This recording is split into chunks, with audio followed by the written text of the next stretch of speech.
ini kan perusahaannya namanya PILN, Pemeriksa Instalasi Listrik Nasional. Awalnya saya diajak sama saudara saya masuk ke sini, katanya ini perusahaan untuk pemeriksaan listrik yang disebut nanti adanya sertifikat layak operasi. Terus saya singkat cerita datang ke perusahaan, terus bertemu dengan saudara Peri Muhammad Perijal, itu selaku Sekretaris Jenderal dari Pak Bambang Sulistia selaku General Manager PT PILN. Di sana saya dijelaskan ini ya singkatnya kerjanya gimana gitu. Jadi kita itu disuruh sebagai pemeriksa. Tapi kalau ada pemeriksa itu kita harus ada kayak itu namanya sertifikat kompetensi. Itu harus bayar biaya senilai 4 juta untuk tenaga teknik dan admin. Terus kalau untuk koordinator itu senilai 8 juta. Saya masuk yang sebagai koordinator 8 juta rupiah. Ya itunya singkat cerita udah masuk berjalan. Saya ini udah berjalan 4 bulan dari PT PILN itu belum menerima gaji sepeser pun. Nah, banyak itunya kasus penipuannya. Dia jadi ada janji yang berulang-ulang. Dari bulan Oktober saya masukkan ya, janjinya dari tadinya akhir Oktober nanti terima SK, terus ke November awal, November akhir, Desember, nyampe kemarin yang terakhir itu Februari. Cuman itu karyawan udah pada gerah kayaknya, udah lama gitu, terlalu lama. Yang nasib sekarang pelaporan ada 44, cuman semuanya ada 83 orang. Itu belum pernah dapat gaji semua? Belum, ada juga yang udah setahun. Namanya itu namanya Pak Peri, itu pelaku sekretarisnya. Itu juga belum dapat gaji. Iya. Itu janjikan berapa? Gajinya yang saya itu interview itu UMK Jakarta senilai 4.200.000. Itu untuk tenaga teknik dan admin. Alasannya pas waktu ditanyakan seperti apa? Alasannya ya berkelit, kayak kita kan udah pernah ke sana coba tanyain ke rumahnya langsung untuk musyawarah bagaimana ini SK katanya. Jadi sebelum saya selesai bicara sudah dipotong gitu. Berkelit. Terus kalau ada tadinya udah menjanjikan SK saya dia pas briefing itu, cuman jadi suka mencari-cari masalah yang lain. Masalah kecil udah dibesar-besarkan. Terus si SK itu jadi terbengkalai lagi, tidak ada kejelasan lagi. Ada rencana dilapor? Pelaporan kemarin paling udah ke Polres hari Selasa. Itu katanya jadi pengaduan nih Pak. Pengaduannya? Iya. Tapi rencana mau lapor? Pelaporan tadi kan udah di sini ke Bela Negara, katanya rencananya nanti hari Selasa juga ke sana lagi ke Polres. Harapannya dari teman-teman termasuk anak? Harapannya ya uang yang Serkom itu mau kembali yang 4 juta sama 8 juta. Terus ya itu minimalnya itu. Kalau syukur-syukurnya ya kerja kita selama ada yang 4 bulan 3 bulan itu bisa dipertanggungjawabkan upah kita. Ada banyak kasusnya itu Pak yang berat, ada yang nyampe jual sawah buat bayar 8 juta itu. Terus ada yang katanya dulu kan ada teman saya namanya Pak Yoga bareng sama saya, cuman dia belum ada uang untuk membayar. Terus dia itu disuruh break dulu katanya, di break dulu kalau belum bayar-bayar. Malah dia disuruh jadinya ke bank untuk pinjaman bank. Terus singkat cerita orang tuanya datang ke kantor ya membayarkan uang yang 4 juta itu yang hasil dari peminjaman ke bank. Sampai sekarang katanya nantilah cina kata Pak Bambang kalau membayar ke banknya bisa dari hasil gaji itu. Cuma sekarang kan nggak gajian. Nyampe ke kemarin bingung orang tuanya buat itu bayar pinjaman ke bank. Sampai kemarin juga terakhir Yoganya jual HP buat bayar pinjaman ke bank. Ya itu katanya kan Pak Deka namanya itu yang jual sawah tadi, orang tuanya. Itu orang tuanya kan punya riwayat jantung. Jadi yaitu kasus di perusahaan ini nggak sampai ke mamahnya, cuman tidak tahu itu dari mana bisa sampai ke orang tuanya. Ya singkat cerita langsung kejadian mamahnya serangan jantung langsung meninggal. Sampai jual sawah ya? Iya. Yang namanya Epa itu diancam sama Pak Bambang, dia mau istilahnya pasang badan. Katanya saya siap untuk dipenjara. Tuh, tapi nanti setelah keluar dari penjara itu mau dihabisi satu-satu. Itu dari Pak Bambang. Itu anak saya cerita begitu.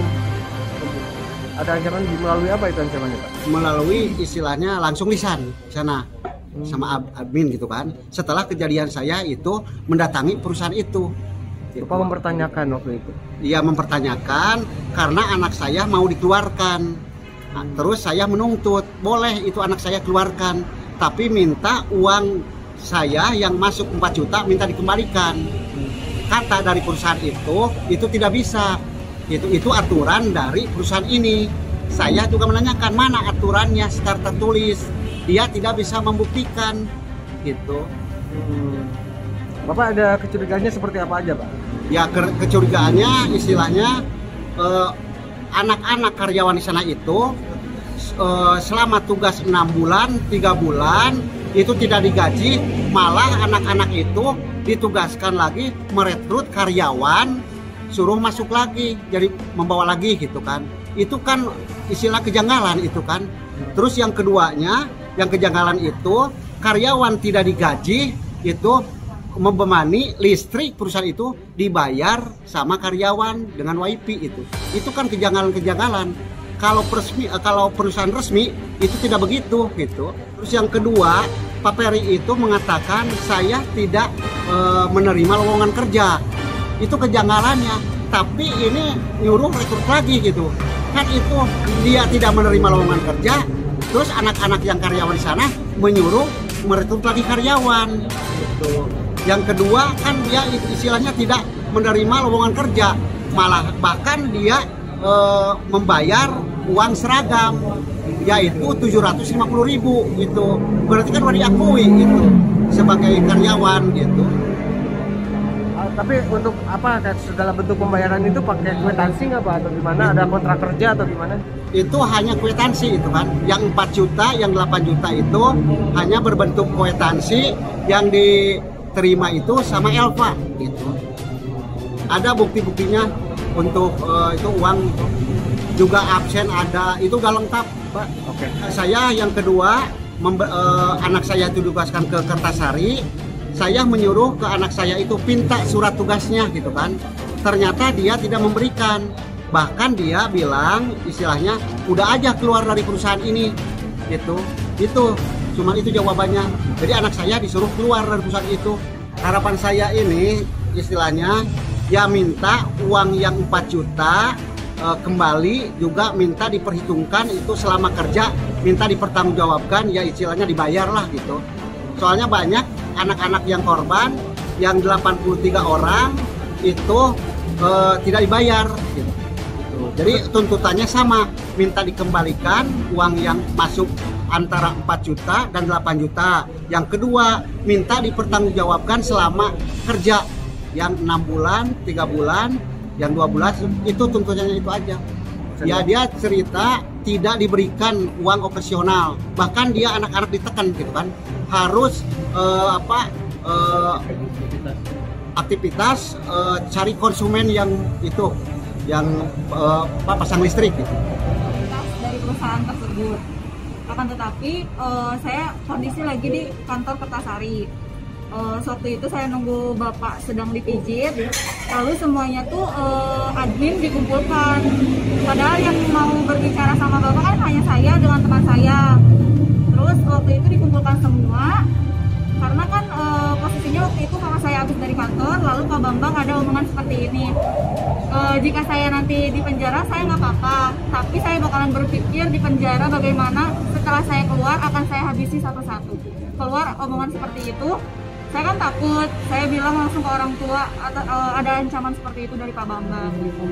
Banyak orang-orang juga yang dari omongan-omongan Pak Bambang yang dijanjiin seperti itu. Terus waktu itu juga saya ingat banget pas waktu SK mau keluar bulan Desember, karena kan saya masuk Desember awal, tanggal 12 Desember. Lalu Pak Bambang bilang SK keluar tanggal 30 Desember, tapi nyatanya pada tanggal tersebut tidak ada.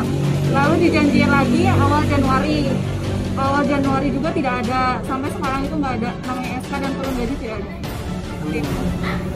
Janjinya berapa gajinya? UMK Jakarta 4,2 yang dijanjikan. Udah hampir 80 lebih sepertinya ya. Sama masih seperti itu. Iya, sama semuanya belum menerima gaji sepeser pun. Malah kita di awal tuh harus mengasih uang dibayarkan untuk Serkom sebesar 4 juta. Lalu saya juga ada dikasih tawaran sebagai koordinator admin harus bayar 8 juta. Tapi kan maksud saya udah masuk 4 juta, saya baru bilang ke orang tua mau dijanjiin buat jadi koordinator. Harus bayar jadi 8 juta katanya. Nanti gajinya naik jadi 6 juta seperti itu dijanjiinnya. Tapi udah dibayar?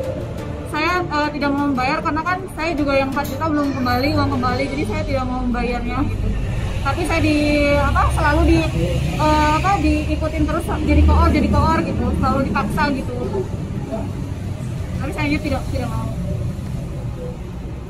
Jadi ancaman itu dalam bentuk lisan ya? Dalam bentuk lisan dan saksinya pun banyak, admin semuanya juga mendengar omongan-omongan tersebut gitu. Karena di semua admin ngomongnya posisinya ditujukan ke saya karena posisinya pada hari itu papa saya datang ke kantor Cimari untuk menanyakan legalitas gitu. Lalu ada ancaman seperti itu.